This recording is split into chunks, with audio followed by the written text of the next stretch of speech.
The Radio Memories Network is brought to you in part by Liberated Syndication, podcast publishing made easy, libsyn.com. That's libsyn.com. Journeys into American history. A restless white youth raised by Indians, Natty Bumppo is called Deerslayer for the daring that sets him apart from his peers. But he has yet to meet the test of human conflict. In a tale of violent action and superbly sustained suspense, the harsh realities of tribal warfare force him to kill his first foe, then face torture at the stake. Still yet another kind of initiation awaits him when he discovers not only the ruthlessness of civilized men, but also the special danger of a woman's will. His reckless spirit transformed into mature courage and moral certainty, the Deerslayer emerges to face life with nobility as pure and proud as the wilderness whose fierce beauty and freedom have claimed his heart.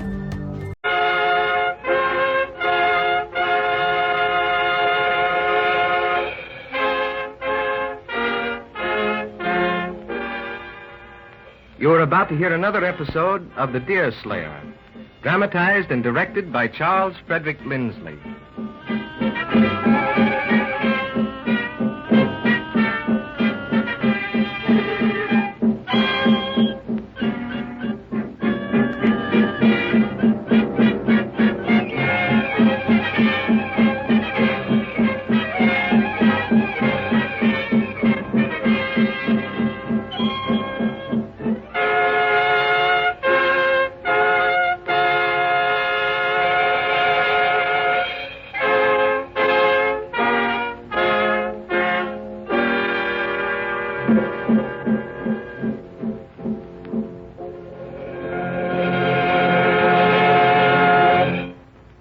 Deerslayer has agreed to meet his friend, a Delaware chief named Chingachgook, at the shore of the lake at sunset.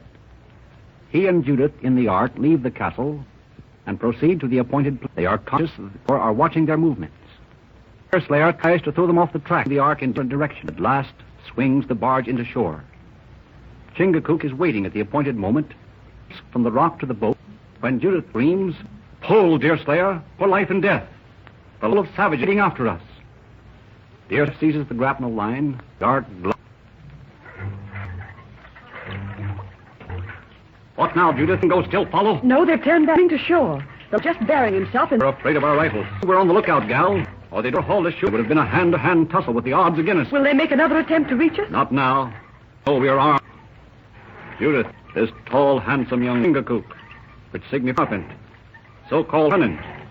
Chief story, and it'll take some time. Does he understand English, dear? And speaks it, too. The sun is going to be another murky night. Keep our eyes on the shore. Hey, mountain size us. In a moment from the south shore to the castle under natural power. Starboard, I'll just happen to it, although there's little to say. On land with a young trapper named Hurry Harry. He was on his hutter, who lives with his two daughters in a fort he used to build. When I came, the two men went for scalps and were captured by the enemy. I got off, though, and have been watching over the gals. We've brought off all the canoes that old Tom had hidden on the shore, and we're safe for the present, until the varmints have had time to build a raft with which to storm the castle, as Hutter calls his house. And that's about all, I guess. And now it's our duty to plan a rescue, before it's too late. Deerslayer, the wind has come up now, and if you put up the sail, it'll not be necessary to row back to the castle. Very good, gal. This rowing isn't much to a Delaware's liking anyway. It certainly turned out to be a gloomy night. I hope we have no trouble in finding the castle. Tell us about... 4 days ago, Chingachgook leave Delaware village. Half-mile from Susquehanna, find trail. Iroquois trail. Follow here to lake. Half-day, watch camp of Mingo. You've actually been to the camp of the enemy? Can you tell us anything of their captives, my father and his friend, Hurry Harry? Chingachgook see them. Old man, young warrior. Holding hemlock, tall pine. You're not so much out, Delaware. Old Hutter is decaying of a certainty. As for Hurry Harry, so far as height and strength go, he might be called the pride of the forest. Were the men bound or in any way suffering torture? Not so. Mingo busy. Some watch, some sleep. Some scout, some hunt. Today, pale-face treated like brother. Tomorrow, lose scalp. Oh, I'm glad they're not suffering. By tomorrow, we may be able to do something for them. Are there women with the Mingos, Chingachgook? Squaw in camp. Then I have articles of dress that will suit their eyes. And we found many things today that will please the men. How is it, Sarpent, that there are squaws among the knaves? How many women are there? Sarpent see 6 and Watawa. That's his sweetheart, Judith. Did you see her, Chief? Did you come close to her? No, Deerslayer. 3 too many. Leave too many. But Chingachgook heard laugh of Watawa. Different from laugh Iroquois women. Watawa laugh like rain. Trust a lover's ear for that. I know not why I've seen grim warriors listening to the chattering and laughing of young girls as if it was church music.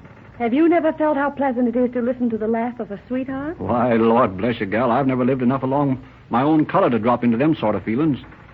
To me, there's no music as sweet as the wind in the treetops, the rippling of a stream, or the mouth of a sartain hound when I'm on the track of a buck. Then I think you have much to learn.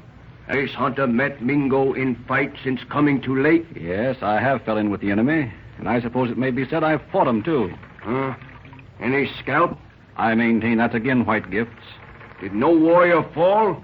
Deerslayer not slow with rifle. Yes, I don't boast, but I may say one Mingo fell. Chief? That's more than I know or can say. He was artful and treacherous, and he fought well, but he wasn't quick enough. My brother and friend struck the body? That was uncalled, seeing the Mingo died in my arms.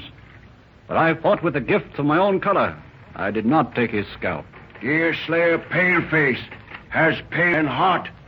Delaware will look for scalp, hang on pole, sing song to our people. Oh, that's easy telling, Chingachgook. But will not be easy to do.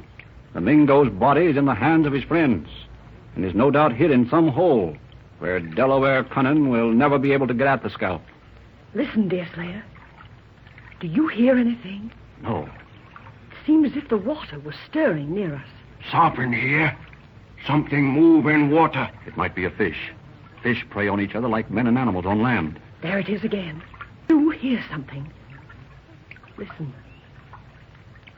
You're right, gal. It sounds like a paddle. Take your rifle, Chingachgook. Whoever it is, they're moving with caution. I see it now. It is a canoe. And there's someone standing in it paddling. But there may be others concealed in the bottom. We can't beat them by flight. A flatboat would be no match with a bark canoe. Hand me my rifle, Judith. Quick, Deerslayer. You can easily bring down the paddler and take them by surprise. Oh, I could, yes. But give him a chance is my motto. I'll hail him first and ask his errand. Stop! If you come nearer, I'll fire. Certain death will follow. Stop paddling and answer. Fire and kill a defenseless girl. Hetty! And God will never forgive you. Go your way, Deerslayer, and let me go mine. Don't try to stop me, do you hear me? Be done. We must stop her, Deerslayer. You don't know what she has in her mind. We can't compete with the canoe, Judith. If she's bound to take her course, we'll have to let her. But what can this mean, gal? Why has your sister taken one of the canoes from the Ark and headed shoreward with it? You know she's feeble-minded, Deerslayer, but she has her own ideas of what ought to be done. She loves her father more than most children love them. Your sister has now been on some mad scheme to serve her father? Why, the gal will give the Mingos the mastership of a canoe. Such I fear is true, friend. Poor Hetty has hardly enough cunning to outwit a savage. We must stop her if we can, or at least retrieve the canoe. Grab this oar, Delaware. You go to the head of the scow, Judith, and keep a lookout. We may overtake her, unless she knows the shortest line to the shore. Pull, Chingachgook. Straight ahead. No, she turned sharply to the right. Back water, Chief, while I pulse around. All right. Straight ahead again. We'll make it if the gal don't change her path too often. Oh, now she's turned back to the left again. Now, the gal has more sense than they claim for her. If she doubles once more, we'll lose sight of her. Stop, Deerslayer. I've lost sight of the canoe. Stop. I don't know which direction to tell you now. Well, the shadows on the water here are awfully black. Stop rowing, Chief. I guess the feeble-minded one, as they call her, has given us the slip. Come ahead here and lend me your eagle eyes. Maybe we can see more than Judith. She disappeared over there to the left when she last changed her course. Do you hear her paddle, Chingachgook? No here paddle. All still. In what direction is the Iroquois camp, Deerslayer? It's west and a little south, I think. Why? I have a plan. We'll move down near it and wait. I think it likely that Hetty will make her way there when she thinks she's no longer followed. She may. Then again, she may land anywhere on the shore and go on foot to the enemy's camp. The gal has more caution than we give her credit for. If she doesn't have reason, she has instinct, which is sometimes even more valuable in the woods. Well, if she does have instinct, as you say, she may set the canoe adrift after she lands, because she's seen Father do that often. If she does that, we can find it in the morning with the glass and take it back to the castle. But it will leave your sister in jeopardy. But the Iroquois will not harm her. She knows that. When the varmints are on the warpath and after white scalps, they may think differently. Chingachgook, lay her head more into the shore. But keep the mast clear of the trees. Shore very close, Deerslayer. Tree not far away. Don't get 'em embayed, Chief. Yes, sir, there's the canoe. Hetty! Hetty! Keep the scow straight, Delaware. Straight as a bullet flies. If it's empty, we'll pick it up. Hetty, are you there? Oh, I believe it's empty, Deerslayer. Poor girl's gone ashore and set the canoe adrift, as I thought. You're right, Judith. It is empty. Slow up, Chingachgook, while I fasten it to the ark. Hetty! Hetty, are you within hearing? Oh, for God's sake, answer me. I'm here on the shore, Judy. It'll be useless to follow me. I'll hide in the woods. Oh, Hetty, what are you doing? It's near midnight, and the woods are filled with wild savages and wild beasts. Neither will harm a poor half-witted girl, Judy. God is as much with me here as he would be in the castle. I'm going to help poor Father and Hurry Harry. But you can't do anything for them. They'll be tortured unless someone cares for them. We all care for them, Hetty, and tomorrow we'll send a flag of truce and buy their reason. Oh, please come back. We have better heads than you, and we'll do all we can for Father. I know your head is better than mine, Judy, but I must go to Father. You and Deerslayer go back to the castle and leave me in the hands of God. God is with us all, sister. You can do nothing in the dark. You'll lose your way in the forest. God will not let that happen to one who goes to help her Father. I must try to find the savages before it's too late. Come back for the night only, please. In the morning, we'll put you ashore and let you do as you think right. You say so, Judy. You say so now, but in the morning your heart would soften, and you'd see tommyhawks and scalping knives in the air. I've got a thing to tell the Indian chief, and you'll see he'll let Father go as soon as he hears it. Oh, Hetty, what can you say to a bloody savage that will change his purpose? That which will frighten him and make him let Father go. You'll see. Will you tell me, Hetty, what you mean to say? I know the Indians well and can judge how your idea will work with the Redskins. I can't tell you, Deerslayer, but I will go to the chief, and when he hears me, you will see, too.